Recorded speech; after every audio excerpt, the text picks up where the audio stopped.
Hello everyone, this is Ruslan Belov, and in this video, we will discuss the hottest events that took place on April 6th.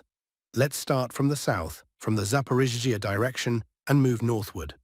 Before we begin, I kindly ask you to subscribe to the channel and give a like, so more people can learn the truth.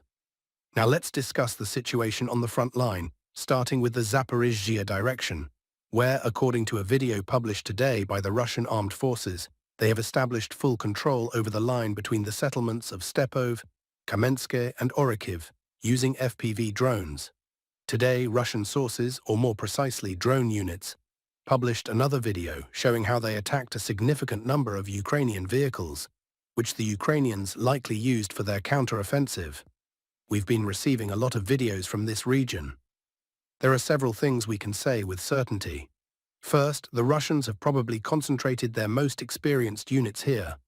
This is true not only when it comes to FPV drones, but also regarding the most experienced soldiers, artillery systems, artillery crews, and so on. We see that the Ukrainians continue to bring more and more equipment and forces to the front line. However, the problem is that the Ukrainians still have not been able to concentrate a critical mass of forces. The main reason for this is that the Russians control the situation and destroy anything that appears in this area.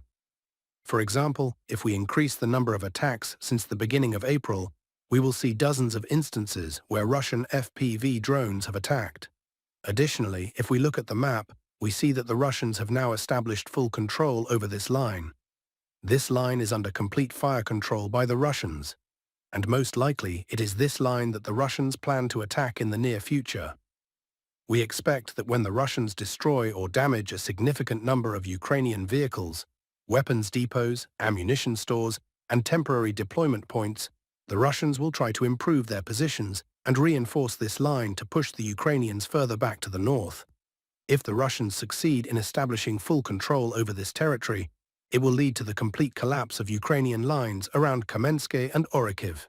Now let's move on and discuss the situation at the South Donetsk direction and the city of Pokrovsk. Perhaps the most important update comes from the village of Solein. Today, several pro-Russian sources reported that the Russians, as a result of a counter-offensive, were able to regain control over the village of Solein. Let me remind you that in previous days, many cartographers reported that the Russians had lost control over this settlement.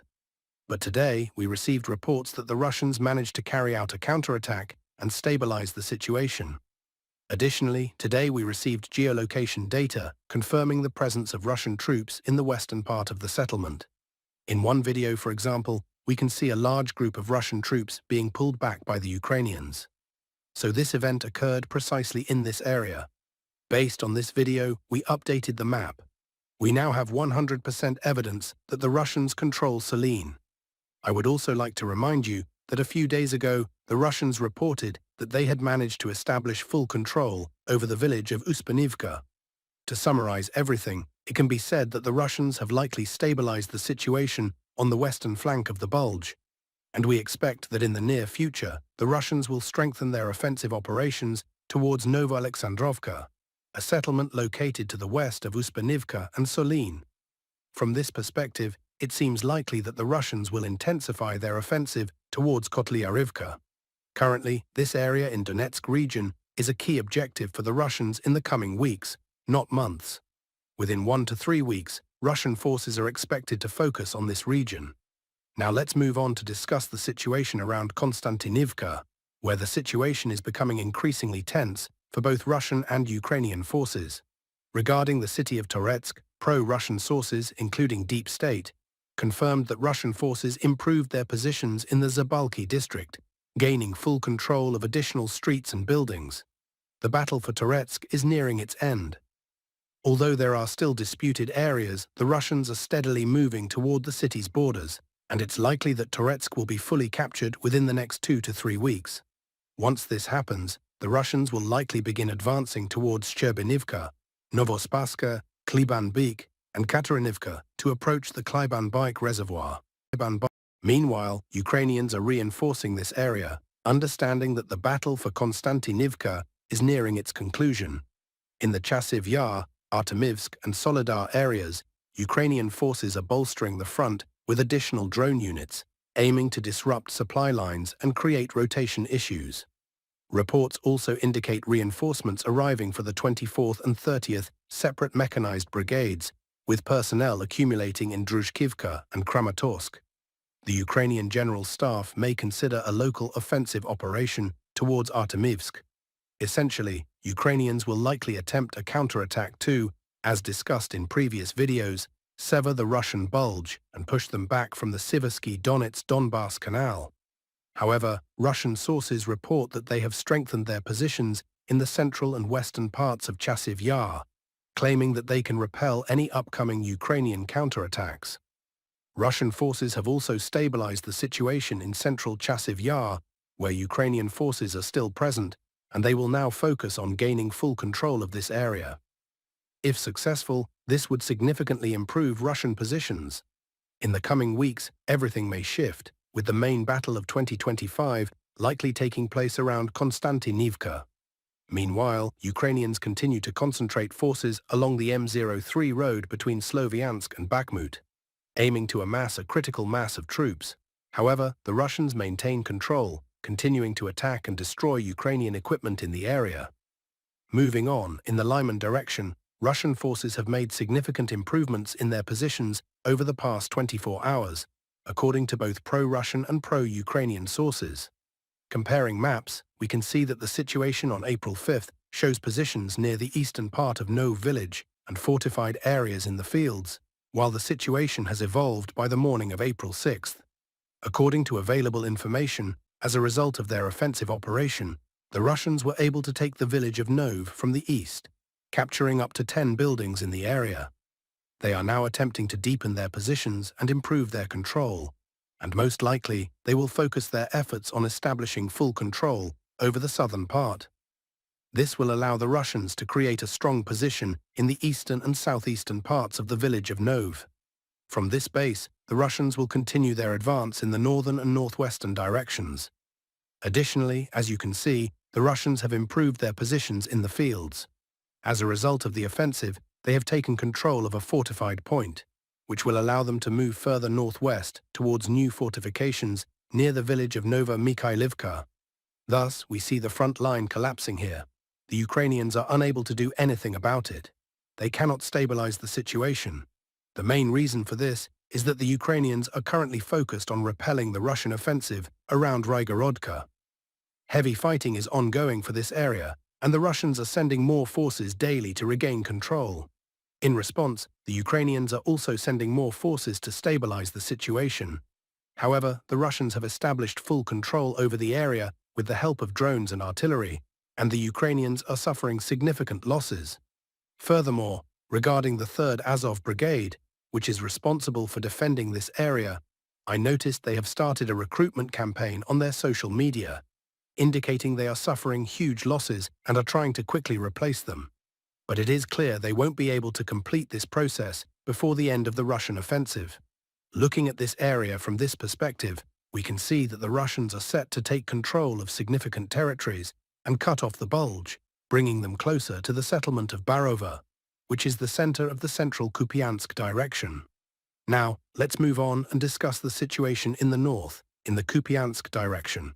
Key updates from this area come from the settlement of Kamenka. For the 3rd day in a row, we are adjusting the map in favor of Russia. The situation started changing around April 2nd, 2025, when the Russians launched their offensive operation. On April 2nd and 3rd, there were intense battles, essentially a fight for the initiative. But by April 4th, 2025, the Russians were able to turn the situation in their favor and take full control of the initiative.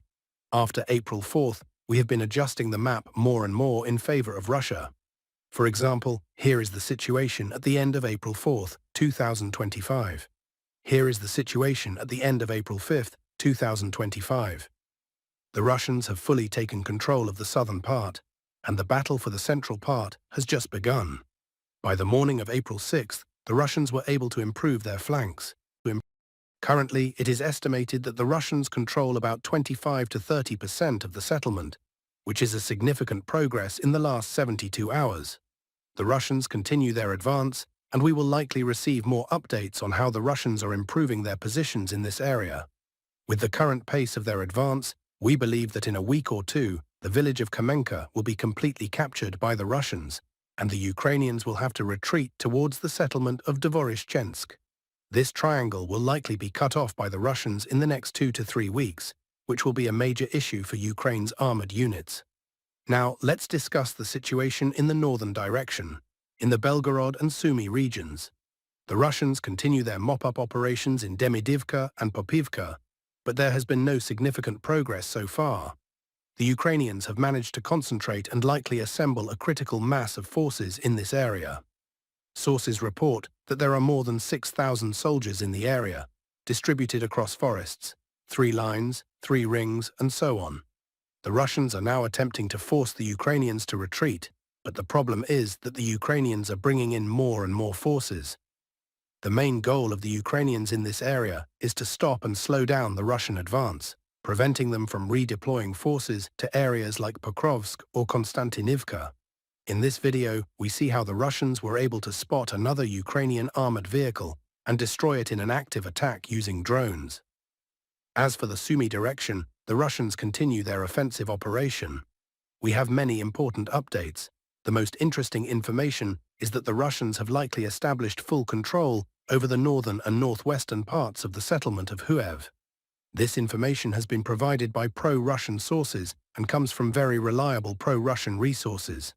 Thus, at the moment, according to various sources, the Ukrainians control only the southern and central parts, which are closer to the eastern part of Huev.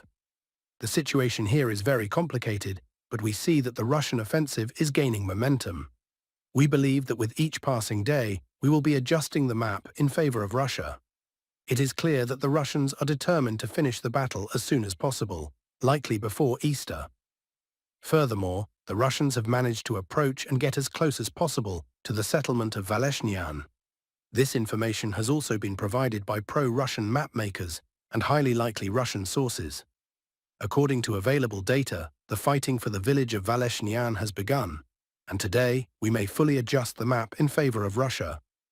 Additionally, the Russians continue to attack Ukrainian forces and Ukrainian units, which the Ukrainians are attempting to move to the border.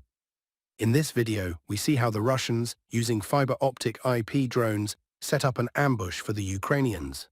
They are trying to get as close as possible to the front line with Ukrainian forces. We see that the Ukrainians continue to suffer losses, and it is evident that they have not been able to complete the construction of their defensive networks. The Russians are destroying everything the Ukrainians are trying to use along these roads. That's all for the frontline situation. Thank you for watching. Please subscribe to the channel and stay up to date with all the latest events.